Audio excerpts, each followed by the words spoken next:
મિત્રો, આપણે અગાઉના લેક્ચરમાં SN1 અને SN2 પ્રક્રિયાઓ જોઈ. થોડું એનું રિવિઝન જસ્ટ જોઈ લઈએ. હવે SN1 પ્રક્રિયા એ 2 તબક્કામાં થાય છે અને એનો પ્રથમ તબક્કો ધીમો છે, બીજો તબક્કો ફાસ્ટ છે.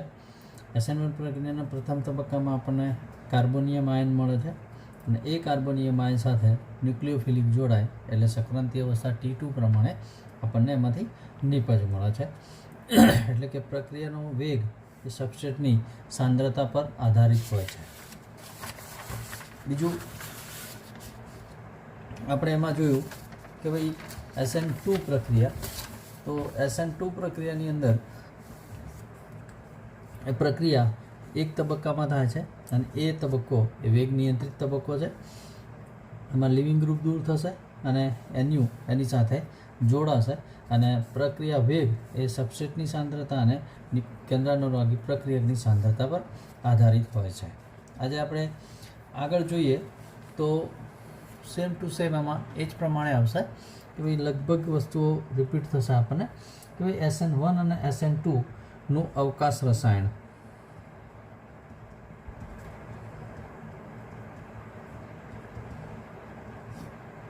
તો અવકાશ રસાયણમાં એવું છે કે ભાઈ કેન્દ્રાનુરાગી વિસ્થાપન પ્રક્રિયામાં જો અસમ કાર્બન ધરાવતા સબસ્ટ્રેટ પર પ્રક્રિયા કરવામાં આવતી હોય તો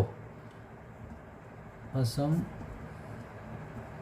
કાર્બન ધરાવતા સબસ્ટ્રેટ પર પ્રક્રિયા કરવામાં આવતી હોય તો એની સમજ માટે અવકાશીય વિન્યાસ જરૂરી છે અને એના માટે આપણે આ પ્રક્રિયા લઈશું કે ભાઈ કેન્દ્રાનુરાગી વિસ્થાપન પ્રક્રિયા દરમિયાન એક પહેલું એવું થાય કે ભાઈ સબસ્ટ્રેટનું કન્ફિગ્યુરેશન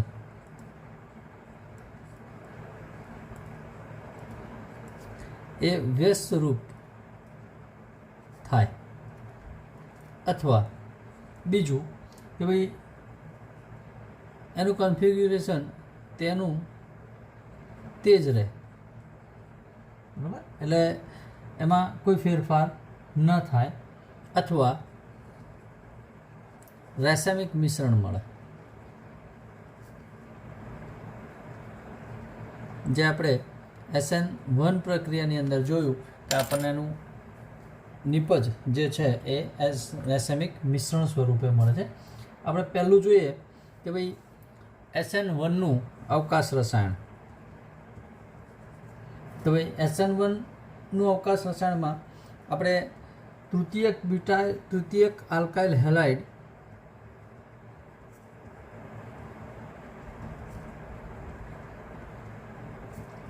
એની ઉપર પ્રબળ કેન્દ્રાનુરાગી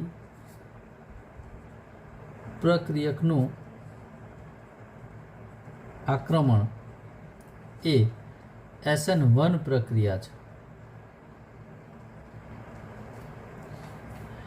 SN1 પ્રક્રિયા પ્રમાણે પ્રક્રિયા એ 2 તબક્કામાં થાય છે.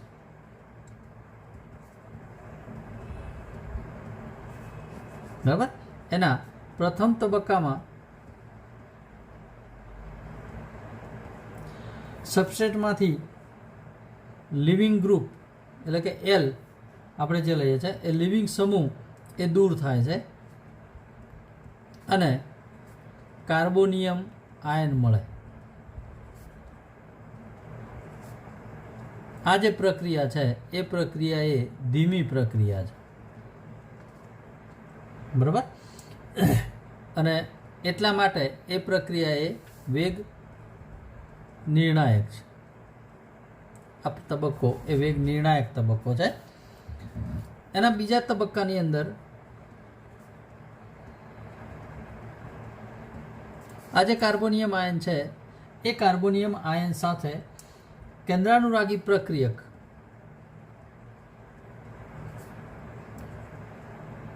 આપણે જેને NU તરીકે લઈએ છીએ, NU એ આની અંદર જોડાય છે અને આ જે પ્રક્રિયા છે એ પ્રક્રિયા એ ઝડપી પ્રક્રિયા છે અને એમાંથી આપણને છેલ્લે અહીંયા નિપજ મળે છે. ઓકે, ઉદાહરણ આપણે આમાં લઈએ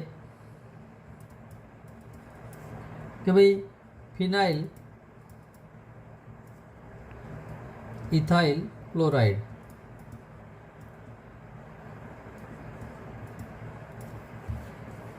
ફિનાઇલ ઇથાઇલ ક્લોરાઇડ. હવે ફિનાઇલ ઇથાઇલ ક્લોરાઇડમાં આપણે એનું સ્ટ્રક્ચર જોઈએ. HCl3 C6H5 આ છે Cl.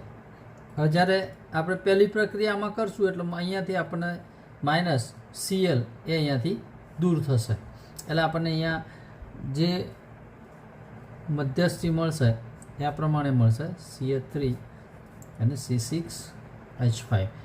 અહીંયા આપણને બે ખાલી પી કક્ષક મળશે. આ જે થશે એ ખાલી પી કક્ષક. બરાબર.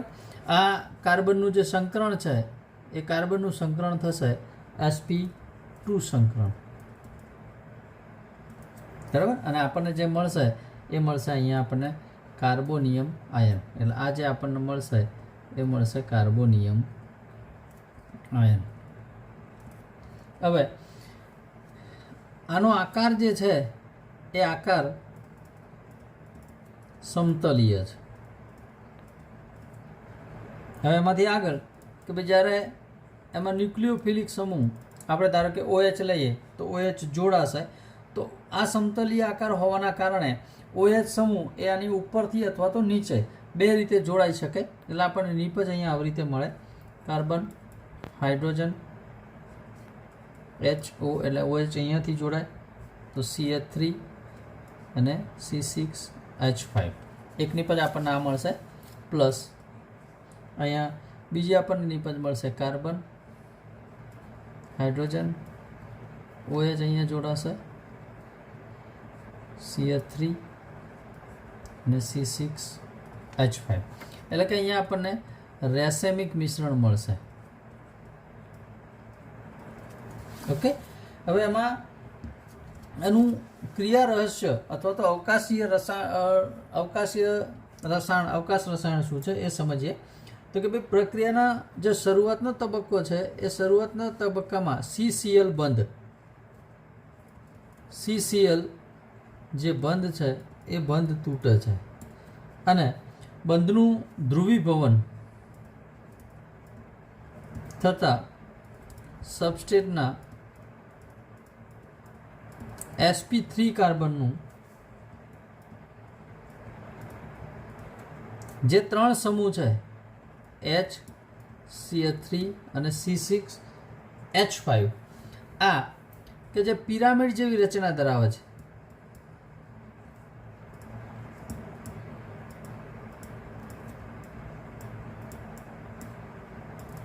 બરાબર. તો એ ધીમે ધીમે આમાંથી ધીરે ધીરે એ મધ્યસ્થી કાર્બનનું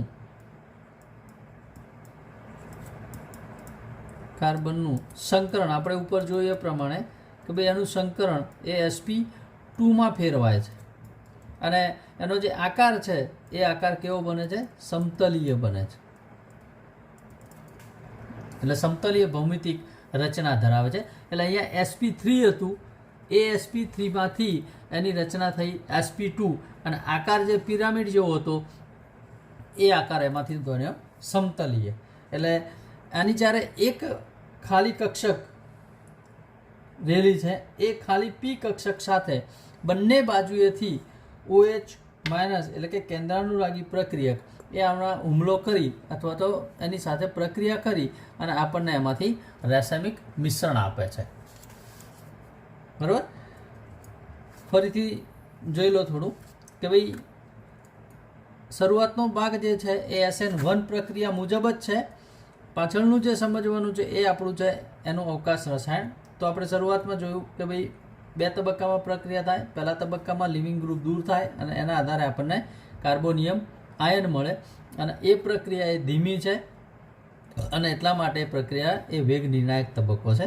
બીજા તબક્કાની અંદર કેન્દ્રાનુરાગી પ્રક્રિયક એટલે કે ન્યુક્લિયોફિલિક જે છે એ એની સાથે જોડાશે અને એ પ્રક્રિયા ઝડપી છે અને આપણને નિપજ મળે. આનું અવકાશ રસાયણ સૌથી અગત્યનું છે કે ભાઈ પ્રક્રિયાની શરૂઆતના તબક્કામાં CCl બંધ તૂટે છે અને એ બંધનું ધ્રુવીભવન થાય એટલે સબસ્ટ્રેટનો જે sp3 કાર્બન પરનો હાઇડ્રોજન CH3 અને C6H5 એ જે પિરામિડ જેવી રચના ધરાવે છે એ ધીરે ધીરે એમાંથી એનું મધ્યસ્થી કાર્બનનું સંકરણ sp2 થાય છે અને એનો આકાર એ સમતલીય ભૌમિતિક રચના ધરાવે છે અને એના આધારે એમાંથી ખાલી જે પી કક્ષક બને છે એ ખાલી પી કક્ષકની સાથે ઉપરથી અથવા તો નીચેથી ન્યુક્લિયોફિલિક એટલે કે OH- એ જોડાઈ અને આપણને રાસાયણિક મિશ્રણ આપે છે.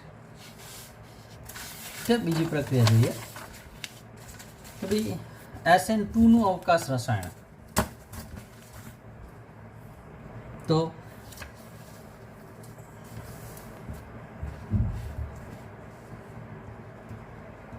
SN2 અવકાશ રસાયણ. તો અગાઉ આપણે જે પ્રમાણે જોઈએ જ પ્રમાણે કે ભાઈ SN2 પ્રક્રિયા એ એક તબક્કામાં પ્રક્રિયા થાય છે અને એ પ્રક્રિયા દરમિયાન એટલે કે જે કેન્દ્રાનુરાગી પ્રક્રિયા દરમિયાન વેગ નિર્ણાયક તબક્કામાં બે અણુઓ વચ્ચે અથડામણ થાય અને નિપજ મળે એ પ્રક્રિયાને આપણે SN2 પ્રક્રિયા કહીએ છીએ. ઉદાહરણ ધારો કે અહીંયા લઈએ આપણે મિથાઇલ બ્રોમાઇડ. ઓકે, તો અહીંયા આપણે એનું લઈએ કાર્બન CH3Br. આપણે આ રીતે લખીએ કાર્બન હાઇડ્રોજન Br કરીએ તો OH સાથે આપણે એની પ્રક્રિયા જ્યારે પણ કરશું તો આમાંથી શું થશે તો કે ભાઈ આપણને નિપજ આવી મળશે CH3OH પ્લસ Br અહીંયાથી છૂટું પડશે. ઓકે, તો આ પ્રક્રિયા દરમિયાન શું થાય છે તો કે ભાઈ CH3Br એટલે કે સબસ્ટ્રેટ અને કેન્દ્રાનુરાગી પ્રક્રિયક એટલે કે OH- વચ્ચે આ બંને વચ્ચે અથડામણ થાય અને એના કારણથી અથડામણ થવાથી આમાંથી કોઈ મધ્યસ્થી બનતો નથી. અહીંયા કોઈ મધ્યસ્થી બનતો નથી પણ શું બનશે તો કે આમાંથી સક્રાંતિ અવસ્થા પ્રાપ્ત થશે. બરાબર, અને આ જે પ્રક્રિયા છે એ પ્રક્રિયા એ એક જ તબક્કામાં પૂર્ણ થાય છે.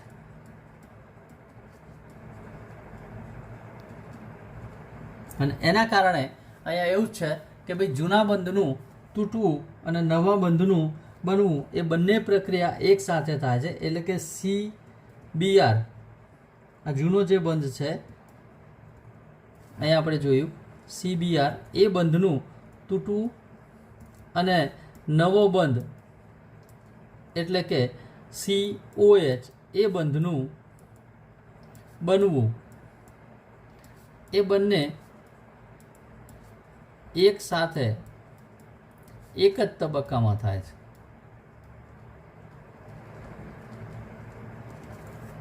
બરાબર, એટલે કે અહીંયા સૌથી અગત્યની વસ્તુ એ છે કે ભાઈ જે બાજુએ Br કાર્બન સાથે જોડાયેલો છે એની વિરુદ્ધ બાજુએથી OH સમૂહ કાર્બન સાથે બંધ બનાવે છે. બરાબર, એટલે જે બાજુએ Br સમૂહ હશે એ બાજુએથી એ જોડાશે નહીં. એટલે કે ધીમે ધીમે અહીંયા આવું બને કે ધીમે ધીમે Br બંધનું તૂટે અને OH બંધનું નિર્માણ થાય.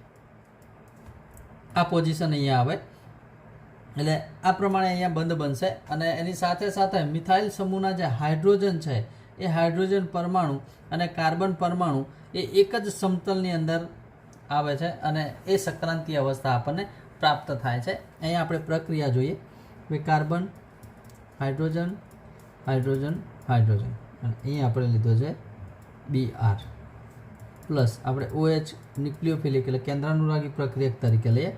આ ફાસ્ટ પ્રક્રિયા છે, ઝડપી પ્રક્રિયા છે. અહીંયા શું થશે તો કે ભાઈ OH બંધ અહીંયા બનશે, Br બંધ અહીંયા તૂટશે, CBr બંધ અહીંયા તૂટશે. અહીંયા હાઇડ્રોજન 3 જે છે એ હાઇડ્રોજન એ અહીંયા એકબીજાથી જોડાશે હાઇડ્રોજન હાઇડ્રોજન અને હાઇડ્રોજન.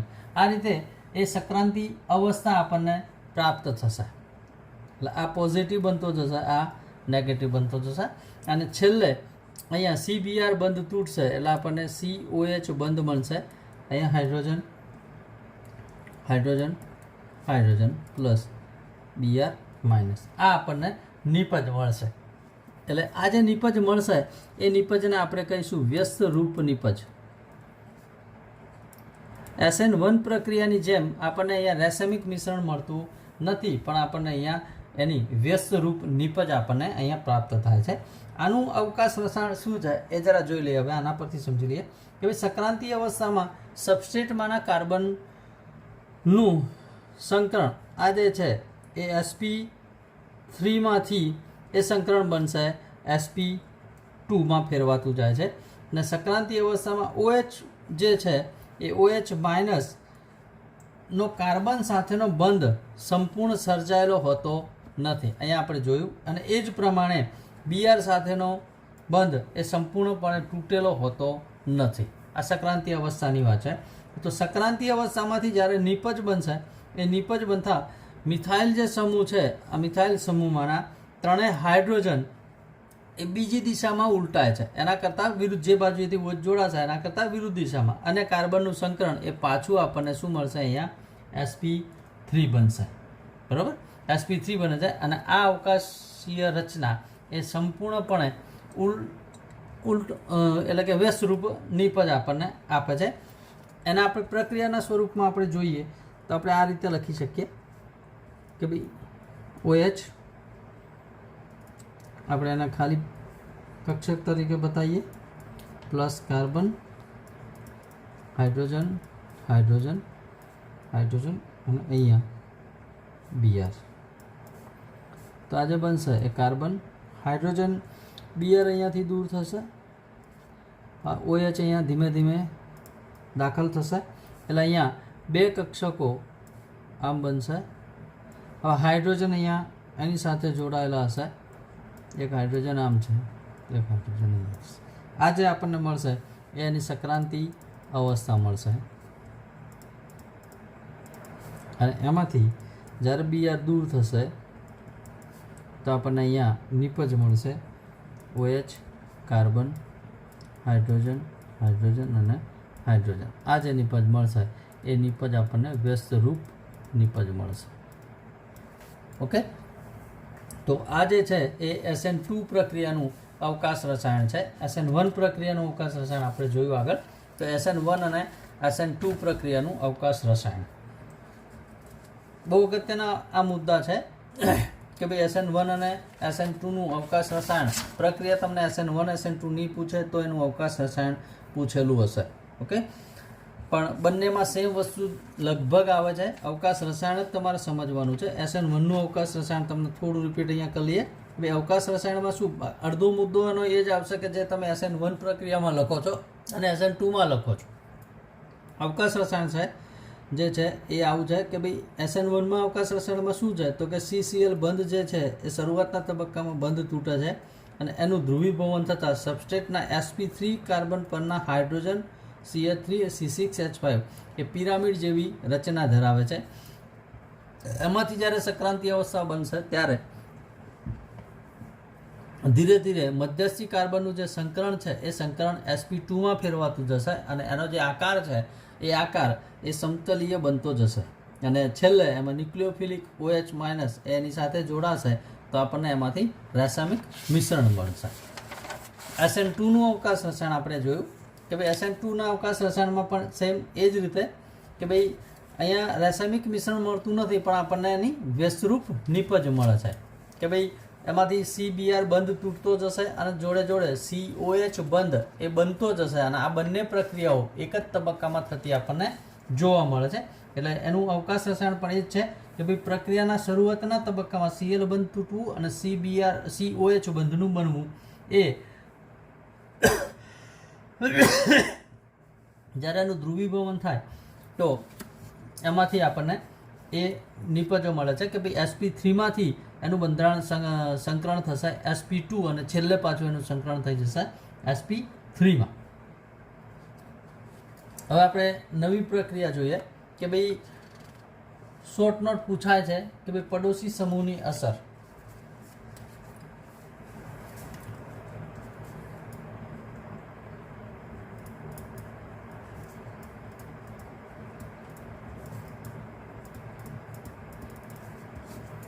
તો અહીંયા આપણે જોઈ લે કે ભાઈ કેન્દ્રાનુરાગી વિસ્થાપન પ્રક્રિયામાં સબસ્ટ્રેટના ક્રિયાશીલ કાર્બનના પડોશી કાર્બન પરના એટલે કે લિવિંગ સમૂહ જોડાયેલો હોય તે ખાસ ધ્યાન રાખજો કે ભાઈ કેન્દ્રાનુરાગી વિસ્થાપન પ્રક્રિયામાં સબસ્ટ્રેટના ક્રિયાશીલ એટલે ક્રિયાશીલ કાર્બન કયો તો ભાઈ લિવિંગ સમૂહ જોડાયેલો હોય તે અથવા છે તે એ કાર્બન। ઓકે, સબસ્ટ્રેટનો ક્રિયાશીલ કાર્બન એ એના પડોશી કાર્બન પરના સમૂહ પાસેથી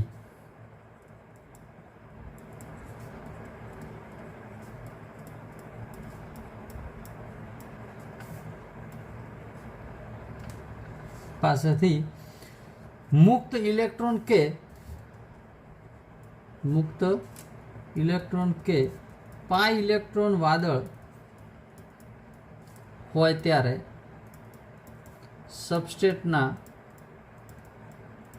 કાર્બનનું આયનીકરણ ઝડપી થાય છે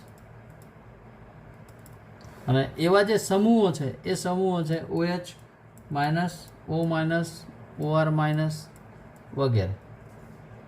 બરાબર, આ એના સમૂહો છે। આ પ્રકારના જે સમૂહો છે એ સમૂહો એ એકાંતરિત કેન્દ્રાનુરાગી તરીકે વર્તે છે અને પ્રક્રિયાના વેગમાં આ સમૂહ જે છે એ સમૂહો પ્રક્રિયાના વેગમાં વધારો કરે છે।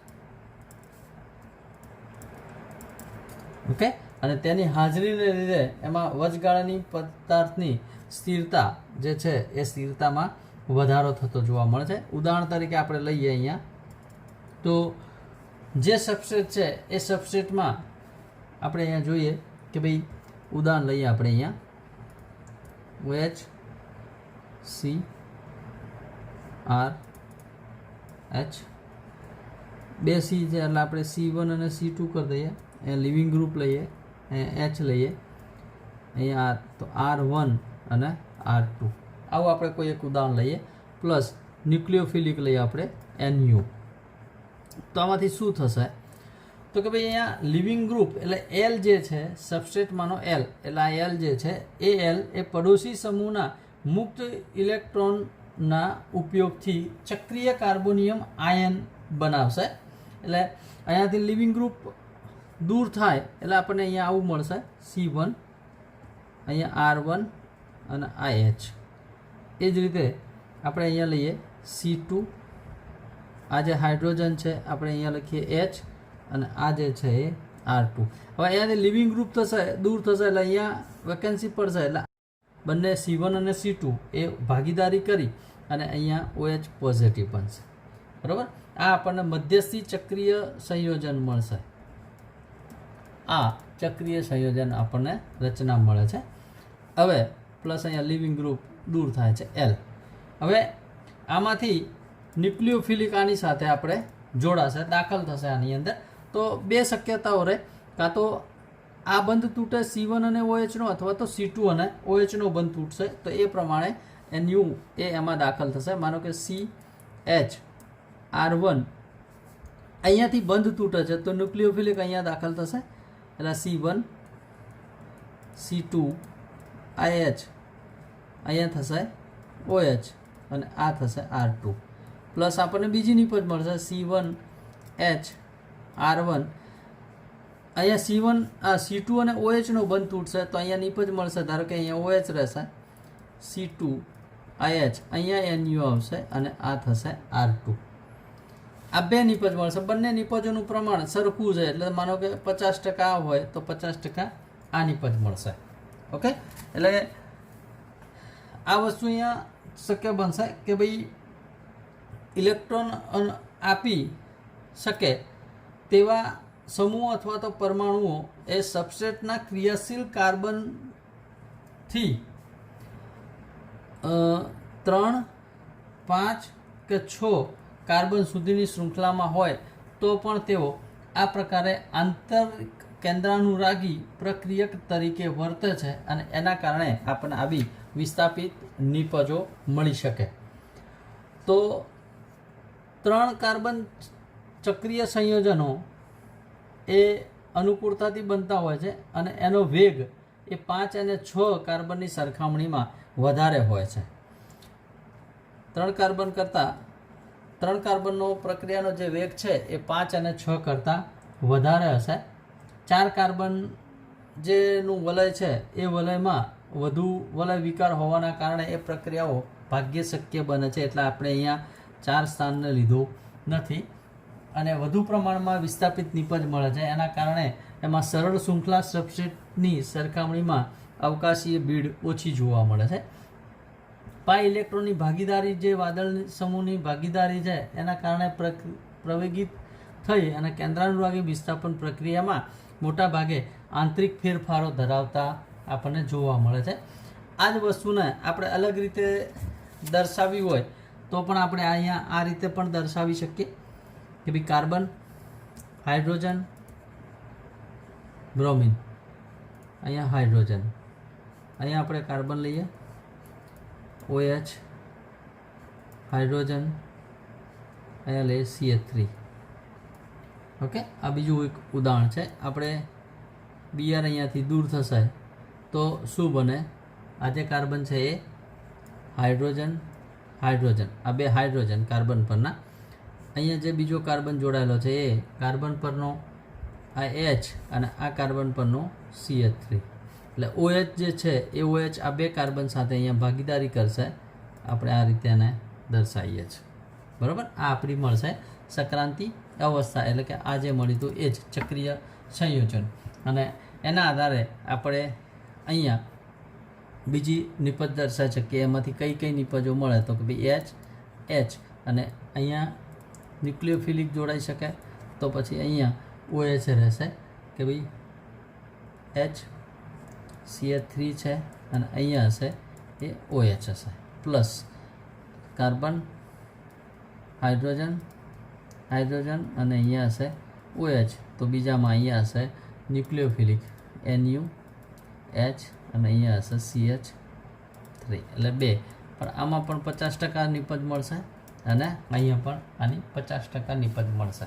તો આ જે છે એ પડોશી સમૂહની અસર છે કે ભાઈ આ રીતે એમાં જે સબસ્ટ્રેટના ક્રિયાશીલ એટલે કે લિવિંગ સમૂહ સાથે જોડાયેલો જે કાર્બન છે એ કાર્બન એટલે કે પડોશી કાર્બનના સમૂહ પાસેથી એ મુક્ત ઇલેક્ટ્રોન કે પાઈ ઇલેક્ટ્રોન વાદળ હોય ત્યારે સબસ્ટ્રેટમાંના કાર્બનનું આયનીકરણ ઝડપથી થાય છે અને એના આધારે આપણને આ રીતે આમાંથી 2 નિપજોનું સરખું પ્રમાણ મળે છે. ઓકે, એટલે આજે આપણે SN1નું અવકાશ રસાયણ, SN2નું અવકાશ રસાયણ અને પડોશી સમૂહની અસર આ 3 નોંધ અહીંયા ટૂંક નોંધો આપણે જોઈ છે અને આગળના લેક્ચરમાં આપણે એનાથી આગળ જોઈશું. ઓકે.